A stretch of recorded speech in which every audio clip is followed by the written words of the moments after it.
Palavra da Verdade, com Hernandes Dias Lopes. Irmãos queridos, nós vamos abrir a Palavra de Deus no livro do profeta Isaías, capítulo 40, e nós faremos a leitura dos versos 12 até o verso 31. Profeta Isaías 40, versos 12 a 31.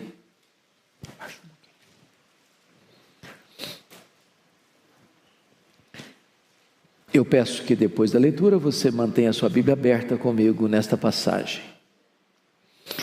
Peço só que você perceba um detalhe. O texto todo vai ser regido por perguntas retóricas. Nas próprias perguntas a resposta já está embutida. Então leia com esse entendimento. Ele está tratando da majestade de Deus e ele diz assim: quem na concha de sua mão mediu as águas e tomou a medida dos céus a palmos? Quem recolheu na terça parte de um éfa o pó da terra e pesou os montes em romana e os outeiros em balança de precisão? Quem guiou o Espírito do Senhor? Ou como seu conselheiro o ensinou? Com quem tomou ele conselho para que lhe desse compreensão? Quem o instruiu na vereda do juízo e lhe ensinou sabedoria e lhe mostrou o caminho de entendimento? Eis que as nações são consideradas por ele como um pingo que cai de um balde, ou como um grão de pó na balança. As ilhas são como o pó fino que se levanta. Nem todo o Líbano basta para queimar, nem os seus animais para um holocausto. Todas as nações são perante ele como coisa que não é nada. Ele as considera menos do que nada, como um vácuo. Com quem comparareis a Deus? Ou que coisa semelhante confrontareis com ele? O artífice funde a imagem e o ourives cobre de ouro e cadeias de prata forja para ela. O sacerdote idólatra escolhe madeira que não se corrompe e busca um artífice perito para assentar uma imagem esculpida que não oscile. Acaso não sabeis? Porventura não ouvis? Não vos tem sido anunciado desde o princípio? Ou não atentastes para os fundamentos da terra? Ele é o que está assentado sobre a redondeza da terra, cujos moradores são como gafanhotos. É ele quem estende os céus como cortina e os desenrola como tenda para neles habitar. É ele quem reduz a nada os príncipes e torna em nulidade os juízes da terra. Mal foram plantados e semeados, mal se arraigou na terra o seu tronco, já se secam, quando um sopro passa por eles e uma tempestade os leva como palha. A quem, pois, me comparareis, para que eu lhe seja igual, diz o santo? Levantai ao alto os olhos e vede. Quem criou essas coisas? Aquele que faz sair o seu exército de estrelas, todas bem contadas, as quais ele chama pelo nome, por ser ele grande em força e forte em poder, nenhuma só vem a faltar. Por que dizes, pois, ó Jacó, e falas, ó Israel, o meu caminho está encoberto ao Senhor, e o meu direito passa despercebido ao meu Deus? Não sabes? Não ouviste? Que o eterno Deus, o Senhor, o Criador dos fins da terra, nem se cansa, nem se fatiga? Não se pode esquadrinhar o seu entendimento. Faz forte ao cansado e multiplica as forças ao que não tem nenhum vigor. Os jovens se cansam e se fatigam, e os moços de exaustos caem. Mas os que esperam no Senhor renovam as suas forças, sobem com asas como águias, correm e não se cansam, caminham e não se fatigam. Amém. Aleluia. Irmãos amados, eu gostaria hoje de pensar com vocês como nós poderemos ter a nossa força renovada, a nossa esperança revitalizada, a nossa alegria remoçada. O profeta Isaías, ele está tratando aqui da majestade de Deus, da grandeza de Deus, da soberania de Deus. E eu não encontro nenhuma razão mais eloquente do que esta para termos uma igreja viva e uma igreja forte. A Bíblia diz que o povo que conhece a Deus é um povo forte e um povo ativo. A W. Tozer, que foi talvez um dos mais importantes escritores do século passado, ele diz que o maior problema da igreja, e ele está falando da igreja do século passado, e nós falamos da igreja de hoje, é que muitas vezes nós passamos a maior parte do tempo olhando para o nosso próprio umbigo, tomando o nosso próprio pulso. Se nós conhecermos a Deus, prosseguirmos em conhecer a Deus, isso é a própria essência da vida eterna. Foi Jesus quem disse: a vida eterna é esta, é conhecer a Deus e conhecer a Jesus Cristo, a quem tu enviaste. Mas quem é o nosso Deus? Quão grande é o nosso Deus? Quão poderoso é o nosso Deus? Quão digno de confiança é o nosso Deus? Quão digno de honra e glória é o nosso Deus? Pois bem, no texto que nós acabamos de ler, ele vai mostrar para nós a grandeza desse Deus. Primeiramente, notem comigo, em relação à própria criação que existe.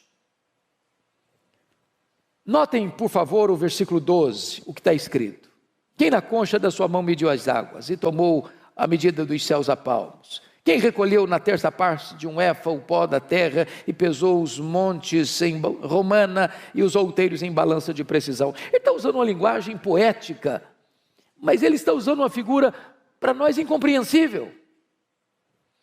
Vejam vocês, mediu as águas na concha da sua mão? Se você pensar no Pacífico, no Atlântico, no Índico, no Mediterrâneo, nos mares, nos rios, pensa o que é isso? Tente esvaziar o Atlântico aí com um baldinho, veja quanto tempo você vai levar. É incompreensível para nós entender que ele tomou a medida dos céus a palmos.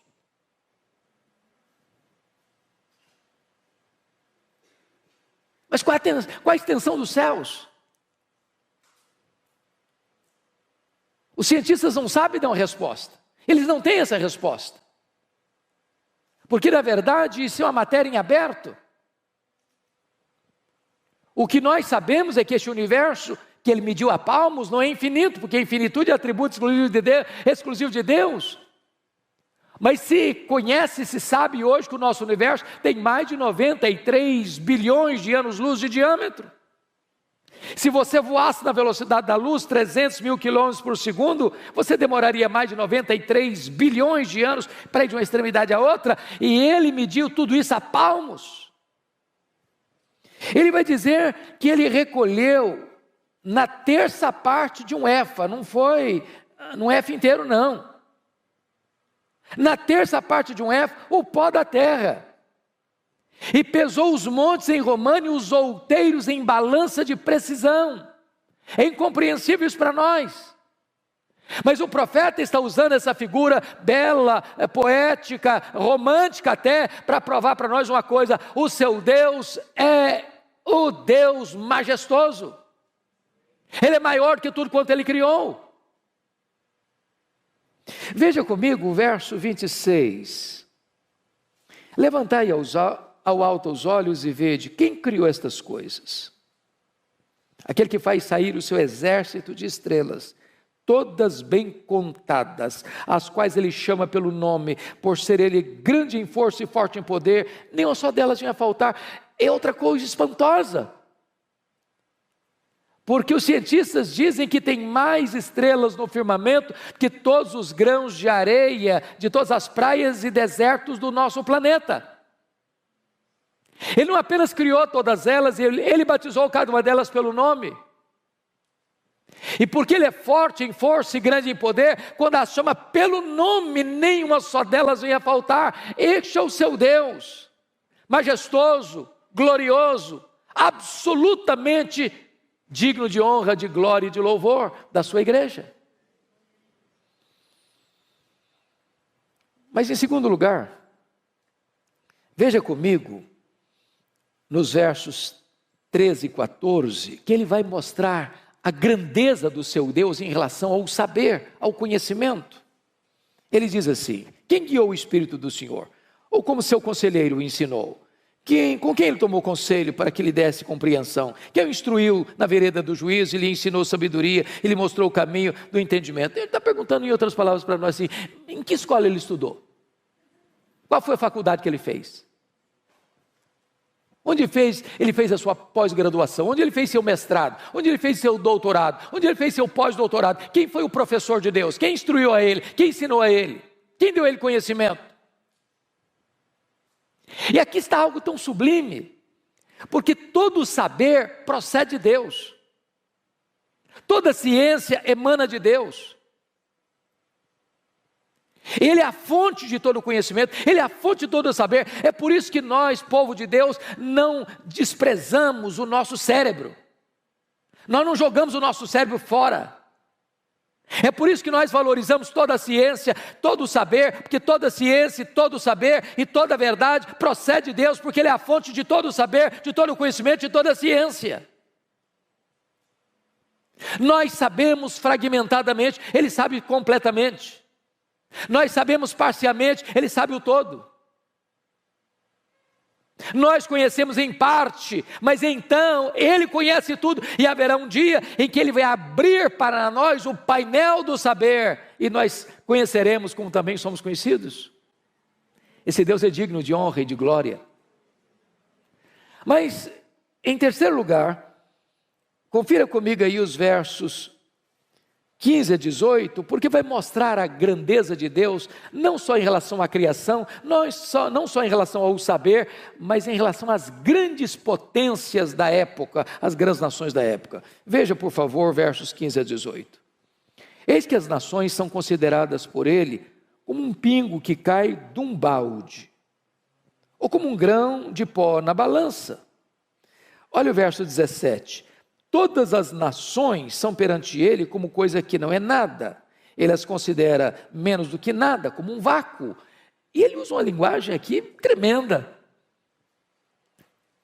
Porque um pingo que cai de um balde, não dá para refrescar o chão ressequido, nem matar a sua sede. Ele olha para essas grandes potências, pense comigo nas potências do passado, o Egito, a Síria, a Babilônia, Império Medo-Persa, Império Greco-Macedônio, Império Romano. Pensa comigo hoje, Estados Unidos, China, Japão, Alemanha, Reino Unido, França, Europa, os países da África, os países da Ásia, os países da Oceania, os países da América do Norte, Central, do Sul. E ele considera todas essas nações, todas essas potências econômicas e militares como um pingo que cai num balde, como um pó numa balança de precisão. Aliás, ele vai além do seguinte: é como nada, é como menos do que nada, é como um vácuo. Então as nações que se insurgem contra Deus, as nações que blasfemam de Deus, as nações que acham que elas mesmas são a própria divindade, Deus olha essas conspirações todas da terra, diz o Salmo 2, e ri. Porque Ele quem levanta reinos e abate reinos, Ele quem coloca reis no trono e faz esses reis apiarem do trono, e só Ele é Deus, só Ele é o Rei Supremo. Mas o profeta Isaías vai além, e vai mostrar a majestade de Deus, a grandeza de Deus, em quarto lugar, em relação aos ídolos. Confira comigo os versos 19 a 21. O artífice funde a imagem, o ourives a cobre de ouro e cadeias de prata forja para ela. O sacerdote idólatra escolhe madeira que não se corrompe, busca um artífice perito para assentar uma imagem esculpida que não oscile. Acaso não sabeis? Porventura não ouvis, não vos tem sido anunciado desde o princípio, ou não atentastes para os fundamentos da terra? Ele está agora comparando Deus, o nosso Deus, o único Deus vivo e verdadeiro, com os ídolos dos povos. Quando Deus tirou o seu povo de Israel do Egito, por que mandou 10 pragas? Poderia ter sido 2, 3, 4, 5, 6. Por que 10? Porque cada praga daquela desbancava uma divindade do panteão egípcio. Ele está mostrando que só Ele é Deus, que os deuses dos povos são deuses falsos, não são deuses de verdade. Quando você olha o Império Assírio, ele tinha muitos deuses. Quando você olha o Império Babilônio, ele tinha muitos deuses. Quando você olha o Império Medo-Persa, tinha muitos deuses. Quando você olha o Império Grego, tinha um panteão de deuses gregos. Quando você olha o Império Romano, tinha um panteão de deuses romanos. Mas só Deus é Deus. Aquilo que os homens chamam de deuses, aquilo que os homens dizem que esse é o padroeiro, esse é o protetor, essa é a protetora, não protegem eles mesmos. São feitos por mãos humanas, de barro, de gesso, de pedra, de pau. Mas o nosso Deus reina, o nosso Deus é soberano, Ele é o Deus autoexistente, Ele é o Deus infinito, Ele é o Deus imenso, Ele é o Deus eterno, Ele é o Deus imutável, Ele é o Deus onipotente, Ele é o Deus onipresente, Ele é o Deus onisciente, Ele é o Deus transcendente, Ele é o Deus soberano, só Ele é Deus. Mas o profeta Isaías vai além. Vai mostrar para nós agora a grandeza deste Deus em relação aos governantes da época, os príncipes da época. Olha o que ele vai dizer nos versos 22 a 25. Ele é o que está sentado sobre a redondeza da terra, cujos moradores são como gafanhotos. É Ele quem estende os céus como cortina e os desenrola como tenda para neles habitar. É Ele quem reduz a nada os príncipes e torna em nulidade os juízes da terra. Mal foram plantados e semeados, mal se arraigou na terra o seu tronco, já se secam quando um sopro passa por eles, uma tempestade os leva como palha. Onde está a soberba dos faraós? Onde está Senaqueribe? Onde está Nabucodonosor? Onde está Ciro o Grande? Onde está Dario I? Onde está Alexandre o Magno? Onde estão os Césares de Roma? Onde está Júlio César? Onde está César Augusto? Onde está Tibério César? Onde está Calígula? Onde está Cláudio? Onde está Nero? Onde está Domiciano? Onde está Décio? Onde está Diocleciano? Onde estão os grandes imperadores? Onde estão os grandes reis? Eles sobem ao poder, eles descem ao poder, a flecha da morte os atinge lá nos seus palácios, mas o nosso Deus reina, o nosso Deus reina, o nosso Deus reina, só Ele é Deus. E agora, o profeta Isaías vai mostrar para nós as implicações disso. Porque se eu creio nesse Deus, que é soberano, que é majestoso, isso tem implicações. Tem implicações. Então vejam comigo como é que Isaías vai aplicar isso no verso 27. Porque, pois, dizes, ó Jacó, e falas, ó Israel, o meu caminho está encoberto ao Senhor, e o meu direito passa despercebido ao meu Deus. Aí você começa a perceber que as próprias queixas do povo tinha a ver com o fato, o povo não estava conhecendo o seu Deus. Aliás, lá no começo do livro, Isaías diz que o boi e o jumento conhecem o seu dono. Mas o povo de Israel não estava conhecendo o seu Deus. Se nós não conhecermos a Deus, irmãos, nós seremos um povo fraco, tímido, acovardado. Nos assustaremos com qualquer barulho produzido pelos homens. E aí o profeta pergunta assim: por que dizes, ó Jacó, e falas, ó Israel, o meu caminho está encoberto ao Senhor, o meu direito passa despercebido ao meu Deus? Nota que são duas queixas graves contra Deus. A primeira delas é que Deus não está notando o que está acontecendo. A segunda é que Deus é injusto.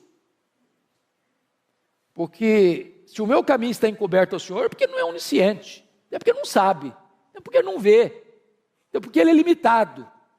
Agora, quando Ele diz aqui, que o meu direito passa despercebido ao meu Deus, está dizendo, Deus é injusto, eu mereço e Deus não me dá. Eu estou passando por uma situação que eu não mereço passar, eu mereço coisa melhor, eu devia ter coisa melhor, e Deus não está me dando o que eu mereço.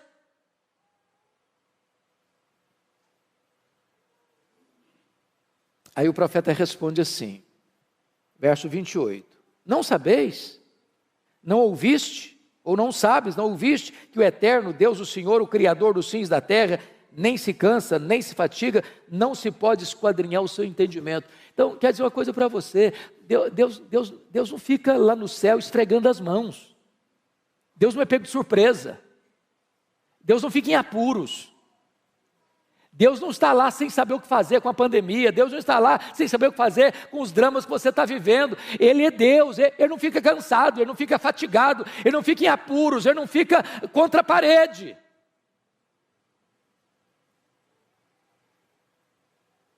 Mas notem uma coisa, não se pode esquadrinhar o seu entendimento. Sabe o que significa isso, irmãos? Tem muita coisa na vida que eu não vou conseguir explicar, pastor Erival não vai conseguir explicar, você não vai conseguir entender, você não vai conseguir explicar.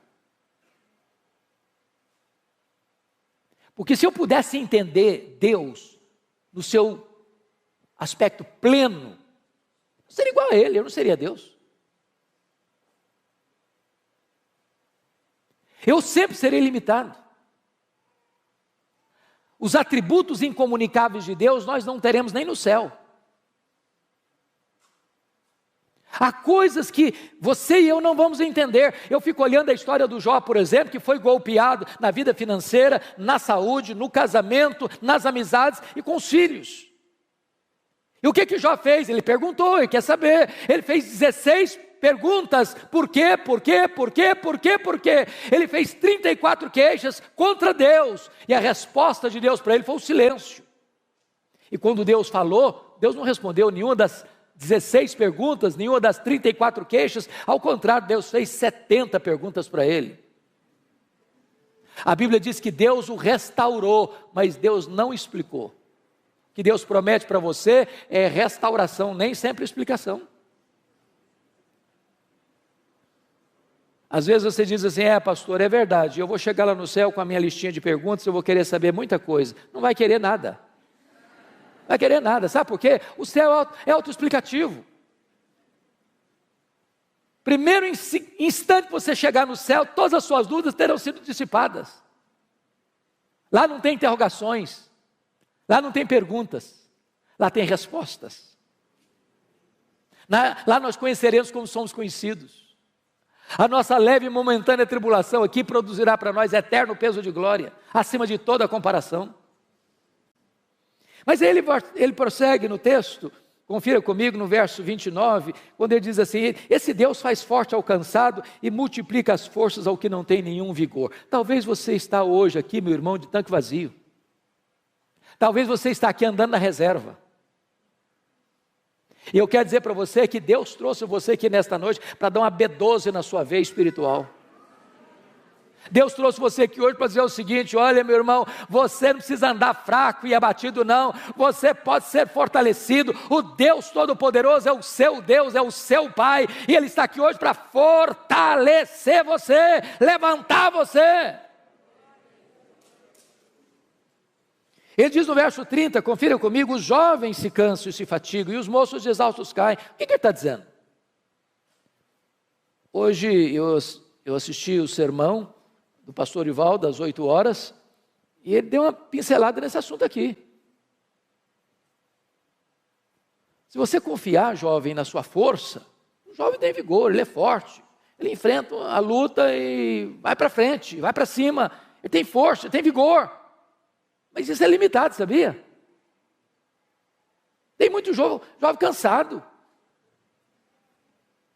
Tem muito jovem arquejado. Tem muito jovem fatigado. E é Deus. E só Deus pode multiplicar suas forças. Renovar seu ânimo. Dar esperança para você. Por isso o texto no verso 31 diz algo sublime. Mas os que esperam no Senhor renova as suas forças. Não é o forte na sua força, não é o sábio na sua sabedoria, não é o rico na sua riqueza, é os que esperam no Senhor. Não é o trabalho que você tem, não é a empresa que você dirige, não são os negócios que você tem, não é a tradição da sua família, não é os diplomas que você granjeou nos seus estudos acadêmicos, é os que esperam no Senhor. E aí ele faz uma comparação interessante. Os que esperam no Senhor renovam as suas forças, sobem com asas como águias, correm e não se cansam, caminham e não se fatigam. E eu fico sempre curioso quando leio isso aqui, porque eu li alguns livros de oratória, alguns livros de retórica, e quase todas as obras que eu li, se não todas, nesta área, diz que um discurso precisa terminar lá em cima e não lá embaixo. E se você e eu fôssemos o escritor desse versículo aqui, talvez seguindo as leis da retórica, da oratória, nós mudaríamos os verbos. Nós leríamos assim: os que esperam no Senhor caminham e não se fatigam, os que esperam no Senhor correm e não se cansam, os que esperam no Senhor sobem com asas como águia. Não é assim? Corre, anda, corre e voa. Só que o profeta bota não em grau ascendente, mas em grau descendente. Por quê? Muito provavelmente, porque as nossas forças são drenadas, desidratadas. Não é nas poucas vezes que nós voamos, nem nas algumas vezes que nós corremos. Tem muita gente que não consegue correr mais, o joelho não deixa. Me too. Mas às vezes a gente fica estressado, cansado, esgotado. É na dinâmica da vida, do andar. É a rotina da vida. Levar filho para a escola, pegar filho da escola, levantar cedo e ir para o trabalho, voltar do trabalho para casa. Domingo após domingo, vir para a igreja, voltar da igreja para casa. Essa rotina do andar esgota você. E Deus é poderoso hoje aqui para renovar-nos. Enquanto voamos, enquanto corremos, enquanto caminhamos. Mas aqui eu queria aproveitar, amanhã é feriado, Marival vai me dar um desconto. E eu queria olhar por que ele compara com a águia. Os que esperam no Senhor renovam as suas forças como águia, sobem com asas como águia. Por que ele está usando a figura da águia? Por que ele está nos trazendo esse tipo da águia? Primeiro, porque no mundo inteiro, irmãos, a águia é símbolo de otimismo, de força, de garra. E eu queria falar para você que se você espera no Senhor, você precisa ter um otimismo indestrutível. Crente não pode ser desanimado, crente não pode ser pessimista, crente não pode ficar puxando para trás. Crente não pode ficar olhando a vida de óculos escuros. Nós somos como a águia. Há pouco tempo, quer dizer, não, pouco tempo relativo, alguns anos, entrou no meu gabinete uma mulher chorando muito. E quando ela acalmou, eu disse: filha, o que está acontecendo? Ela disse: pastor, eu estava saindo de casa para vir para cá, e a minha vizinha pulou do 10º andar do apartamento dela, do prédio dela, se esborrachou no asfalto. E eu perguntei: mas que conexão tem isso com a sua vinda aqui? Ela me disse: é porque eu estou querendo fazer a mesma coisa, mas não tenho coragem. Eu falei: mas por que você quer se matar? Ela me respondeu: porque eu sou um problema. Eu perguntei: mas por que você acha que você é um problema? Porque o meu pai sempre me disse que eu era um problema. Aí eu saí de casa para me casar com o primeiro pretendente. Falei: o que aconteceu? Meu marido dizia as mesmas palavras do meu pai: você é um problema. Pastor, eu sou um problema. Falei: mas o que você fez? Falei: eu me divorciei dele, me casei de novo. Falei: o que aconteceu? O segundo marido dizia que eu era um problema. Falei: e daí? Falei: eu me divorciei dele, casei a terceira vez. Falei: o que está acontecendo? O meu terceiro marido me disse que eu sou um problema. Pastor, eu sou um problema, eu não mereço mais viver, eu não posso mais viver, eu quero me matar. Eu senti compaixão por aquela mulher e disse para ela 3 coisas. Ela é uma mulher cristã, membro de uma igreja evangélica. Eu disse: filha, 3 coisas eu preciso lhe dizer. Primeiro, você não é o que as pessoas dizem que você é. Segundo, você não é o que você pensa que você é. Terceiro, você é quem Deus diz que você é. Quem você é? Você foi criado à imagem e semelhança de Deus. Você é amada por Deus. Deus amou você e deu o seu filho para morrer em seu lugar. Você é a menina dos olhos de Deus. Nunca olhe para você e despreze você, que quando você despreza o projeto, você está desprezando o projetista. Valorize, porque você tem valor em Cristo.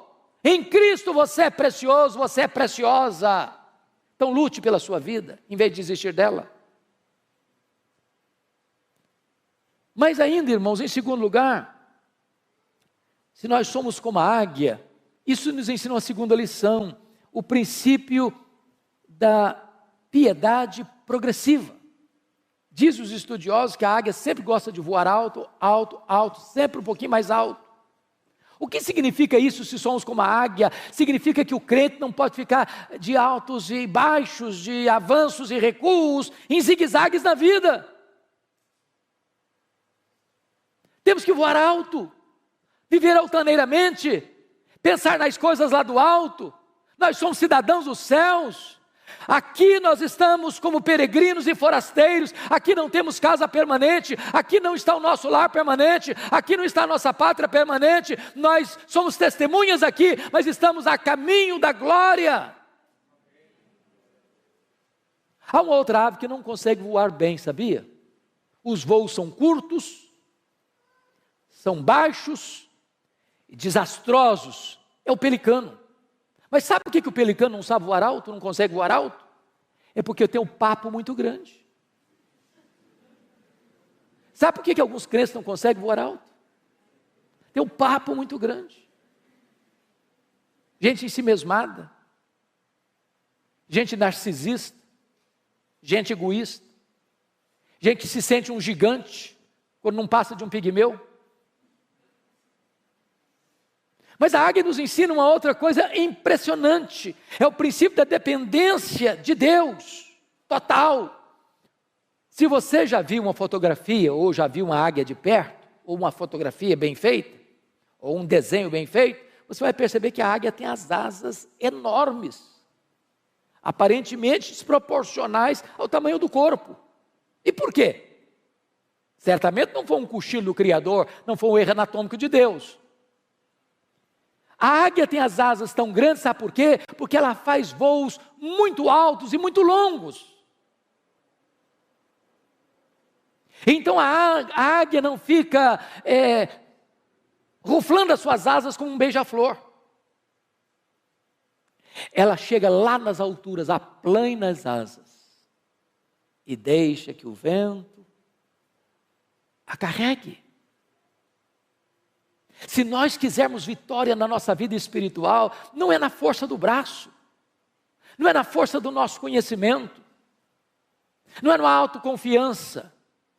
A Bíblia diz: não é por força, não é por poder, é pelo meu Espírito, diz o Senhor dos Exércitos. A Bíblia nos fala da plenitude do Espírito Santo. Nós temos que ser levados pelo vento do Espírito, para termos uma vida sublime, altaneira, para a glória de Deus. Mas, amados irmãos, os estudiosos foram olhar a águia e descobriram uma coisa aqui impressionante. A águia tem a capacidade lá nas alturas, a 1000 metros, olhar lá embaixo e ter clareza do alvo. E ela faz um voo como uma flecha para atingir o seu alvo. Quando foram pesquisar sobre isso, descobriram que nós temos na nossa retina um dispositivo chamado de fóvea, que nos dá a capacidade de olhar um quadro geral e nos concentrar num quadro específico. Como se eu estivesse olhando para o Arival, pastor Arival, mas não perdendo de vista o auditório. A capacidade que eu tenho de tirar um close do rosto dele sem perder vocês, é que eu tenho na minha retina esse dispositivo chamado fóvea. A águia, os estudiosos descobriram, ela tem 3 fóveas. Ela ao mesmo tempo consegue enxergar um alvo acima, na frente e embaixo. Mas se nós somos com a águia, o que significa isso? Nós temos que ter visão para cima, para o alto, para Deus. Tem gente, irmãos, que é cientista, pós-doutorado em algumas áreas do saber humano e não enxerga um palmo acima da cabeça. Tem um mínimo de discernimento espiritual. Tem gente que se tornou crente, muita gente se tornou crente, ficou uma pessoa assim alienada.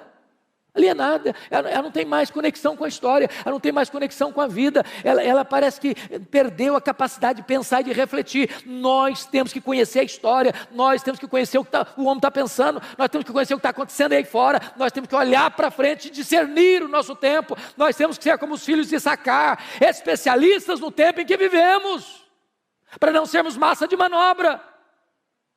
Mas nós temos que olhar lá para baixo, irmãos. Eu estou chegando hoje de Guiné-Bissau, estava compartilhando com o pastor a dor do meu coração. A dor do meu coração.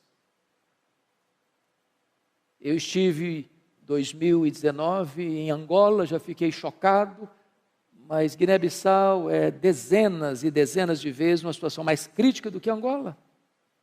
A pobreza generalizada. A expectativa da população é ter um prato de comida por dia. Quando a pessoa melhora a sua condição de vida, ela consegue cobrir a casinha dela de zinco, que faz barulho demais quando chove, e é quente demais, e é um país muito quente. Não tem emprego, não tem dinheiro. Estava retornando, conversando com a médica que estava lá, prestando serviço de caridade, e ela disse que o único hospital, as camas estão podres e não tem o mínimo de remédio, mas o mínimo, o básico do básico.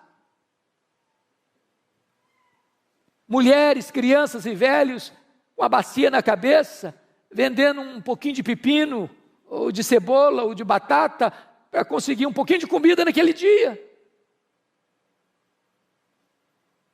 E nós precisamos olhar para baixo. E termos misericórdia, não só de sentimento, mas de ação, de fazer alguma coisa. Quando tantas vezes você reclama da casa que mora, do carro que anda, da comida que tem na mesa.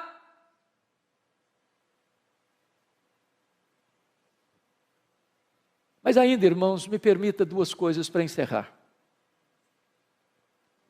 Lá no Salmo 103, versículo 5, a Bíblia diz que Deus renova a nossa mocidade como a da águia.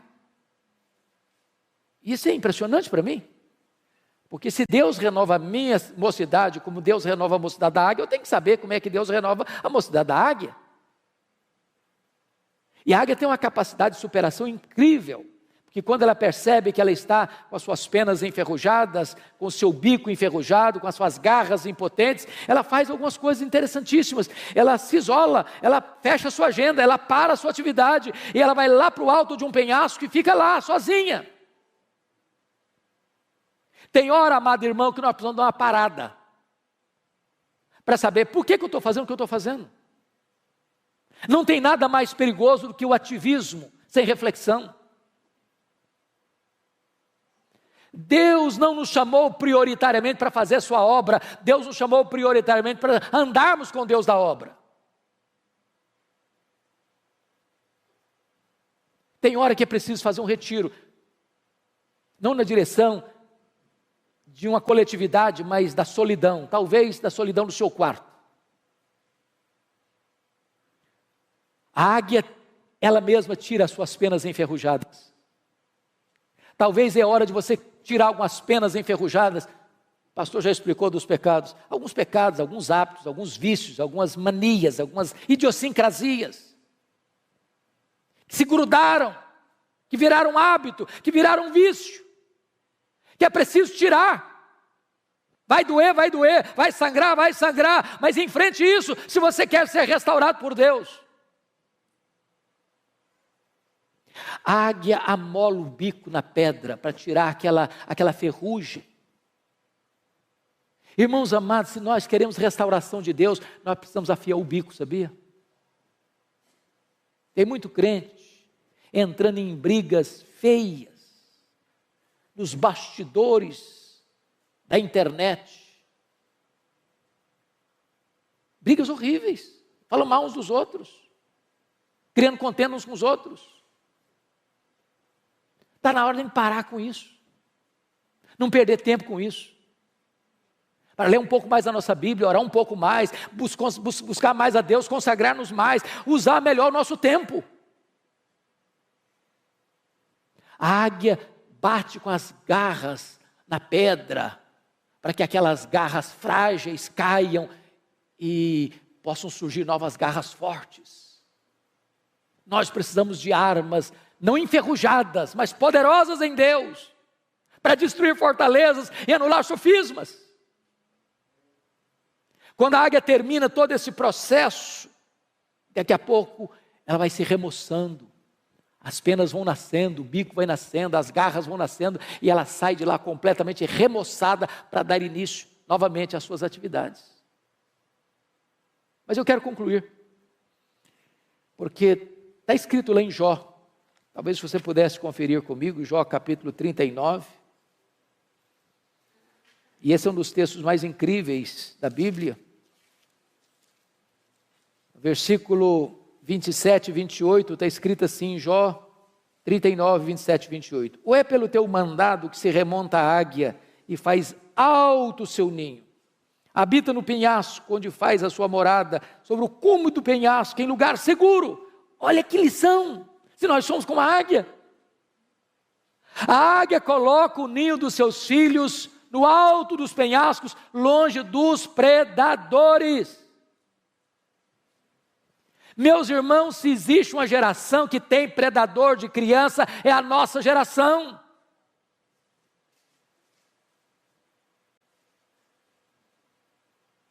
Os carros de sons ficam nas portas das escolas, panfletando a meninada. É uma festa hoje, é uma reunião amanhã, é uma proposta hoje, é outra proposta amanhã. As igrejas até recentemente estavam preocupadas com seus adolescentes. Hoje não é mais com adolescente que o povo está preocupado, não. É a idade de 4 a 9 anos. É nessa idade que estão dizendo para o menino, é aí que você vai decidir se você vai querer ser homem ou mulher. Estão querendo destruir a nossa geração de crianças. E nós, pais, precisamos colocar o ninho dos nossos filhos no lugar alto, longe dos predadores.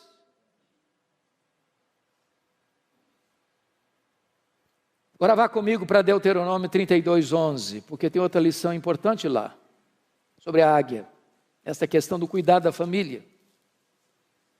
32:11, está escrito o seguinte: como a águia desperta sua ninhada e voeja sobre os seus filhotes, estende as asas e tomando-os, os leva sobre elas. O que ela está querendo dizer aqui? O que é isso aqui? Quando os filhotes da águia, lá no alto dos penhascos, está na hora de sair do ninho, está na hora de começar a vida, o que ela faz? Ela vai lá em cima e começa a voar em cima do ninho. Sabe o que ela está dizendo para os filhotes? Olha para mim, faça o que eu faço, siga o meu exemplo. Nós ensinamos mais os nossos filhos com exemplo do que com palavras, porque os nossos filhos nos veem mais do que nos escutam.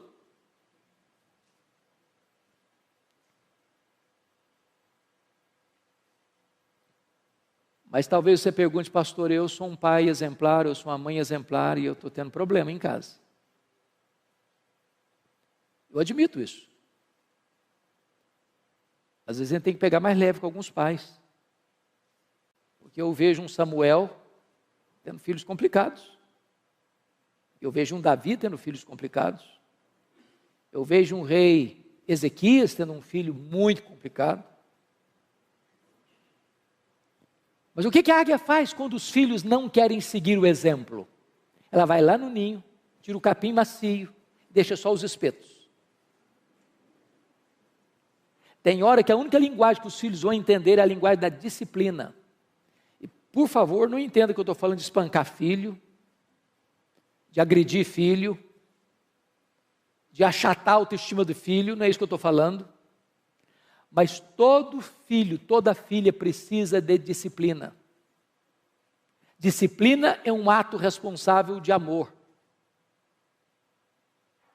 Todo filho, toda filha precisa de limites. Que horas vai sair? Aonde vai? Com quem vai? O que vai fazer? Que hora volta? Filhos sem limites vão ser o desgosto dos pais. Mas alguém pergunta, pastor, e se os filhos nem a disciplina aceitam e se recusam a ser corrigidos? O que é que se faz? A águia toma uma atitude radical. Ela arranca o filho do ninho e joga no espaço. Filhote que nunca voou, não sabe voar, vai dando cambalhotas. E ela deixa, até fazer o que ela faz aqui. Estende as asas, tomando-os, os leva sobre ela. E ela faz isso uma, faz isso duas, faz isso 5, faz isso 10 vezes, até que o filhote aprende a voar sozinho. A lei da águia é esta: meu filho precisa ser meu discípulo. Eu não desisto dos meus filhos, eu não abro mão dos meus filhos. Aqui está um princípio espiritual. Não abra mão dos seus filhos, não desista de seus filhos. Você não gerou filho para a morte, você não gerou filho para o cativeiro, você não gerou filho para povoar o inferno. Seus filhos são herança de Deus. Lute por eles, chore por eles, ore por eles, jejue por eles, não desista deles. Mas eu encerro aqui, contando para vocês um fato que marcou minha vida, quando li essa história, há muitos anos. Aconteceu no Rio de Janeiro. Uma escola militar, de orientação militar, filho de um militar. Esse menino chamava Netinho. E um dia a professora do Netinho, ele era um pré-adolescente, foi abordado pela sua professora, porque a professora entendeu que ele estava colando na prova. Tomou a prova dele, deu 0, chamou os pais e expôs a situação diante do menino. Os pais ficaram muito aborrecidos com o filho, o menino muito envergonhado. Na volta para casa, o Netinho disse: papai e mamãe, eu posso explicar o que aconteceu? Os pais disseram: não, nós estamos com vergonha do que você nos fez passar, você não tem o direito de falar conosco. E o menino murchou, encolheu, rendido a uma grande tristeza. Passou uma semana: papai e mamãe, posso falar com vocês? Não, você não tem o direito de falar conosco.